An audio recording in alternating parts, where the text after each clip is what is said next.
어느 날 시몬이라고 하는 한 바리새인이 예수께 식사로 오시기를 청했습니다.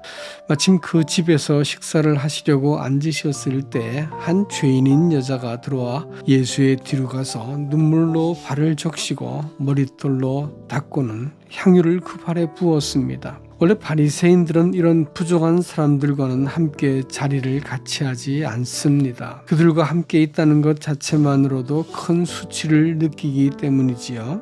그만큼 세리와 창기는 배척과 경멸의 대상이었습니다. 이러한 분위기 속에서도 그 여인은 예수 그리스도에 대한 사랑을 표현한 것입니다. 그러나 사실 죄인은 이 여자 한 사람뿐 아니었습니다. 성경은 모든 사람이 다 죄인이라고 말씀하고 있기 때문이지요.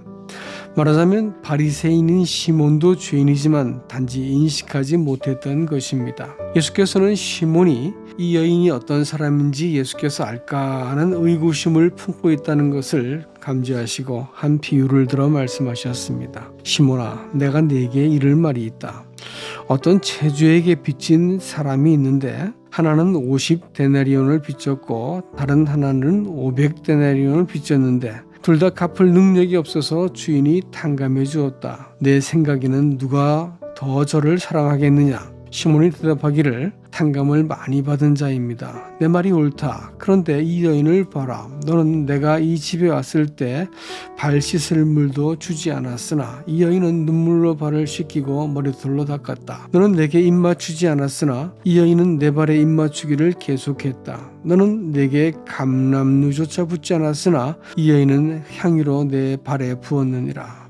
원래 중동 지방은 흙먼지가 많기 때문에 손님이 오면 물을 대야에 담아서 씻을 수 있게 하고 입맞추며 머리에 향유를 부음으로써 손님을 환영한다라는 관습이 있었습니다.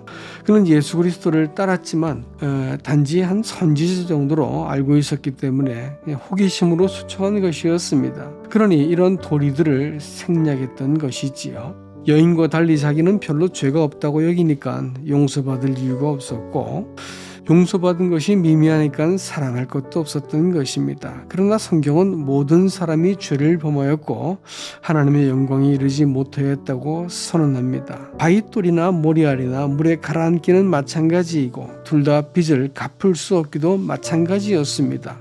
그러니 작게 탕감받았다는 것은 느낌이고 자기 생각일 뿐이었습니다. 많이 탕감받은 자는 죄가 드러난 자이고 적게 탕감받은 자란 아직 죄가 드러나지 않아서 탕감받을 일이 별로 없다고 생각하는 사람일 뿐인 것입니다. 대부분의 종교는 선과 악의 분량에 따라서 천국과 지옥에 가는 것이 결정된다고 가르칩니다. 그러나 그것은 사실이 아닙니다. 왜냐하면 선악을 측정할 기준도 없고 선이라고 행했다 하더라도 반드시 그것이 선으로 드러나는 것도 아니기 때문입니다. 내 편에서는 선이지만 상대편에서는 악이 될 수도 있는 것이기 때문이지요.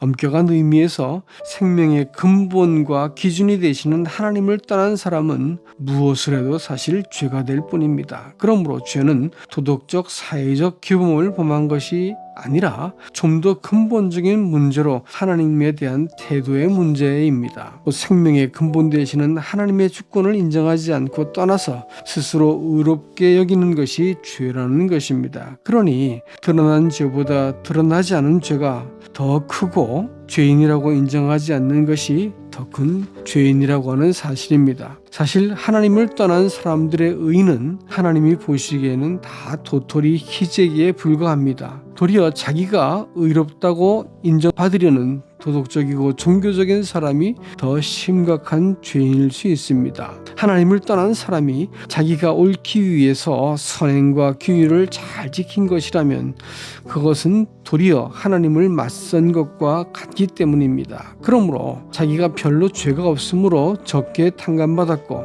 그래서 적게 사랑한다고 하는 것은 자기의 실상을 모르는 위선자일 뿐입니다. 말하자면 그는 자신이 의인으로 여겼기 때문에 예수 예수를 사랑해야 될 필요를 느끼지 않는 사람이란 뜻입니다. 단지 성가신 삶 속에 사소한 죄를 해결하는 것이나 삶의 문제를 약간 느끼고 있을 뿐이니까 하나님이 필요했던 것이지요. 그러나 성경은 50데나리온을 빚진 자도 갚을 능력이 없다고 분명히 말씀하고 있습니다. 예수께서 이 여인의 죄가 사해졌다고 선언하셨습니다. 사랑함이 많기 때문에 구원을 받은 것이 아니고 그녀의 많은 사랑은 은혜를 안 자의 반응이기 때문에 그렇게 말씀하신 것입니다. 이 여인은 앞서 주님께서 행하신 일과 죄인을 용납하시는 복음의 말씀을 듣고 마음으로 믿었기 때문에 그리스도께 대한 감사와 경외함이 너무 커서 이렇게라도 하지 않을 수가 없었던 것입니다. 영생은 결국 예수 그리스도를 어떻게 대면하고 어떤 분으로 여기는지 관계의 문제라는 것입니다. 시몬은 죄인의 자리에서 예수님을 대면해 본 적이 없기 때문에 이 은혜에 대해서 막연히 이해할 것이고 구원도 따라서 막연할 뿐입니다. 그러나 하나님의 거룩함과 영광을 성령께서 보여주셔서 자기를 발견한 적이 있는 사람은 그 거룩하심 앞에서 자기의 죄인됨을 본 사람입니다. 그래서 그의 은혜를 깨닫기 때문에 주를 사랑하고 예배를 드리는 것입니다. 이 사람이 바로 성도입니다. 은혜는 공짜가 아니고 희생적이고 과분한 호의를 받은 것이기 때문에 반드시 그냥 감사합니다 이렇게 끝날 수가 없고 은혜를 베푸신 분의 이 얼굴을 알아야 되고 이름을 알아야 되고 그분이 누군지 알아야 되고 그분과 관계를 반드시 맺을 수밖에 없고 사랑할 수밖에 없는 특징을 갖고 있습니다. 그런데 여러분들은 주님을 사랑하십니까?